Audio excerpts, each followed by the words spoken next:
ಹರಳು ಕೀಲಿಯ ಹುಡುಕಾಟ. ಎಲೆಗಳು ಜೋಗುಳ ಹಾಡುವ ಮತ್ತು ತೊರೆಗಳು ನುಣುಪಾದ ಕಲ್ಲುಗಳ ಮೇಲೆ ನಗುತ್ತಾ ಹರಿಯುವ ಪಿಸುಗುಟ್ಟುವ ಕಾಡಿನ ಹೃದಯ ಭಾಗದಲ್ಲಿ ಮಿಲೋ ಎಂಬ ಪುಟ್ಟ ಮತ್ತು ಧೈರ್ಯಶಾಲಿ ಇಲಿ ವಾಸಿಸುತ್ತಿತ್ತು. ಮಿಲೋ ಇತರ ಇಲಿಗಳಂತಿರಲಿಲ್ಲ. ಅವನ ಸ್ನೇಹಿತರು ದಿನವಿಡೀ ಆಹಾರ ಸಂಗ್ರಹಿಸುವುದರಲ್ಲಿ ಮಗ್ನರಾಗಿದ್ದರೆ ಮಿಲೋ ಸಾಹಸದ ಕನಸು ಕಾಣುತ್ತಿದ್ದನು. ಒಂದು ಬೆಳಿಗ್ಗೆ ಮಿಲೋಗೆ ಒಣಗಿದ ಹೂವಿನೊಳಗೆ ಅಡಗಿಸಿಟ್ಟಿದ್ದ ಒಂದು ನಿಗೂಢ ನಕ್ಷೆ ಸಿಕ್ಕಿತು.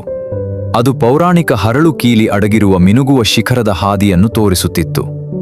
ಆ ಕೀಲಿಯು ಜಗತ್ತಿನ ಅತ್ಯಂತ ದೊಡ್ಡ ಸಂಪತ್ತನ್ನು ತೆರೆಯಬಲ್ಲದು ಎಂದು ಹೇಳಲಾಗುತ್ತಿತ್ತು. ತಾನು ಒಬ್ಬನೇ ಹೋಗಲು ಸಾಧ್ಯವಿಲ್ಲ ಎಂದು ಮಿಲೋಗೆ ತಿಳಿದಿತ್ತು. ಅವನು ತನ್ನ ಉತ್ತಮ ಸ್ನೇಹಿತರನ್ನು ಭೇಟಿ ಮಾಡಿದನು. ಪಿಪ್, ಮೈಲುಗಳಷ್ಟು ದೂರ ನೋಡಬಲ್ಲ ಚುರುಕಾದ ನೀಲಿ ಹಕ್ಕಿ. ಬರ್ನಾಬಿ, ತನ್ನ ಬೆನ್ನಿನ ಮೇಲೆ ಜ್ಞಾನದ ಸುರುಳಿಗಳನ್ನು ಹೊತ್ತಿರುವ ನಿಧಾನಗತಿಯ ಬುದ್ಧಿವಂತ ಆಮೆ. ಅತಿದೊಡ್ಡ ಸಂಪತ್ತೇ ಎಂದು ಪಿಪ್ ಗಾಳಿಯಲ್ಲಿ ಜಿಗಿಯುತ್ತಾ ಚಿಲಿಪಿಲಿಗುಟ್ಟಿತು. ನಾನೂ ಬರ್ತೀನಿ. ಬರ್ನಾಬಿ ಮೆಲ್ಲನೆ ತಲೆ ಆಡಿಸಿ, ಪ್ರಯಾಣವು ಗುಡಿಗಿಂತಲೂ ಅಮೂಲ್ಯವಾದುದು ಎಂದು ಜ್ಞಾನ ಹೇಳುತ್ತದೆ, ಆದರೆ ಆ ಚಿನ್ನದ ಕೀಲಿ ಕುತೂಹಲಕಾರಿಯಾಗಿದೆ ಎಂದನು. ಅವರ ಮೊದಲ ಅಡಚಣೆ ಗರ್ಜಿಸುವ ಕಂದಕ.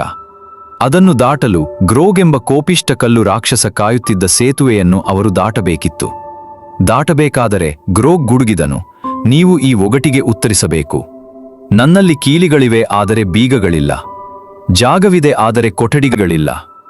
ನೀವು ಒಳಗೆ ಬರಬಹುದು, ಆದರೆ ಹೊರಹೋಗಲು ಸಾಧ್ಯವಿಲ್ಲ. ನಾನು ಯಾರು?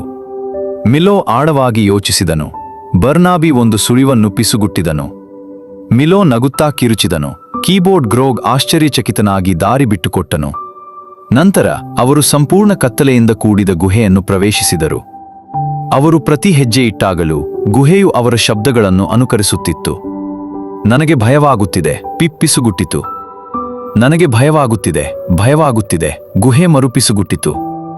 ಮಿಲೋ ಬರ್ನಾಬಿಯ ಕಂದೀಲನ್ನು ಎತ್ತಿ ಹಿಡಿದು, ನಾವೆಲ್ಲರೂ ಜೊತೆಯಾಗಿದ್ದೇವೆ ಎಂದು ಕೂಗಿದನು. ಗುಹೆ ಪ್ರತಿಧ್ವನಿಸಿತು, ಜೊತೆಯಾಗಿದ್ದೇವೆ, ಜೊತೆಯಾಗಿದ್ದೇವೆ. ಸ್ನೇಹದ ಆ ಪ್ರತಿಧ್ವನಿಯನ್ನು ಕೇಳಿ ಅವರಿಗೆ ಧೈರ್ಯ ಬಂತು. ಅವರು ಕತ್ತಲೆಯಲ್ಲಿ ಒಬ್ಬರನ್ನೊಬ್ಬರು ಹಿಡಿದುಕೊಂಡು ಸಾಗಿದರು. ಕೊನೆಯಲ್ಲಿ ಅವರು ಪರ್ವತದ ತುದಿಯನ್ನು ತಲುಪಿದರು. ಅಲ್ಲಿ ಮಂಜುಗಡ್ಡೆಯ ಪೀಠದ ಮೇಲೆ ಹರಳು ಕೀಲಿ ಇತ್ತು. ಅದು ಮಳೆಬಿಲ್ಲಿನ ಎಲ್ಲಾ ಬಣ್ಣಗಳಿಂದ ಮಿನುಗುತ್ತಿತ್ತು. ಮಿಲೋ ಅದನ್ನು ಕೈಗೆತ್ತಿಕೊಂಡನು. ತಕ್ಷಣ ಪರ್ವತದಲ್ಲಿದ್ದ ಒಂದು ದೊಡ್ಡ ಕಲ್ಲಿನ ಬಾಗಿಲು ತೆರೆಯಿತು. ಅವರು ಚಿನ್ನ, ಆಭರಣಗಳು ಮತ್ತು ಆಟಿಕೆಗಳಿರಬಹುದೆಂದು ನಿರೀಕ್ಷಿಸಿ ಒಳಗೆ ಓಡಿದರು. ಆದರೆ ಆ ಕೊಠಡಿ ಖಾಲಿಯಾಗಿತ್ತು. ಅಲ್ಲಿ ಒಂದು ದೊಡ್ಡದಾದ ಸುಂದರವಾದ ಕನ್ನಡಿ ಮಾತ್ರ ಇತ್ತು. ದೊಡ್ಡ ರಹಸ್ಯದ ಅನಾವರಣ. ಅವರು ಕನ್ನಡಿಯಲ್ಲಿ ನೋಡಿದಾಗ ಅವರಿಗೆ ಕೇವಲ ತಮ್ಮ ಮುಖಗಳು ಕಾಣಿಸಲಿಲ್ಲ, ಬದಲಾಗಿ ಅವರ ಪ್ರಯಾಣದ ದೃಶ್ಯಗಳು ಕಂಡವು. ಮಿಲೋ ಒಗಟಿಗೆ ಉತ್ತರಿಸುತ್ತಿರುವುದು, ಪಿಪ್ ಪ್ರೋತ್ಸಾಹ ನೀಡುತ್ತಿರುವುದು ಮತ್ತು ಬರ್ನಾಬಿ ಎಲ್ಲರನ್ನೂ ಸುರಕ್ಷಿತವಾಗಿ ನೋಡಿಕೊಳ್ಳುತ್ತಿರುವುದು. ಕನ್ನಡಿಯ ಕೆಳಗೆ ಹೀಗೆ ಬರೆಯಲಾಗಿತ್ತು: ಅತ್ಯಂತ ದೊಡ್ಡ ಸಂಪತ್ತು ನೀವು ಕಂಡುಕೊಳ್ಳುವ ವಸ್ತುವಲ್ಲ, ಬದಲಿಗೆ ನಿಮ್ಮ ಕಷ್ಟದಲ್ಲಿ ಜೊತೆಗಿರುವ ಸ್ನೇಹಿತರು.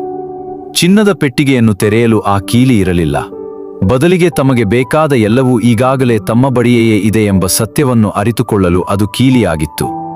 ಮಿಲೋ ಮತ್ತು ಸ್ನೇಹಿತರು ಒಬ್ಬರನ್ನೊಬ್ಬರು ತಬ್ಬಿಕೊಂಡು ನಕ್ಕರು ಮತ್ತು ತಮ್ಮ ಮುಂದಿನ ದೊಡ್ಡ ಸಾಹಸದ ಬಗ್ಗೆ ಯೋಜಿಸುತ್ತಾ ಮನೆಗೆ ಮರಳಿದರು.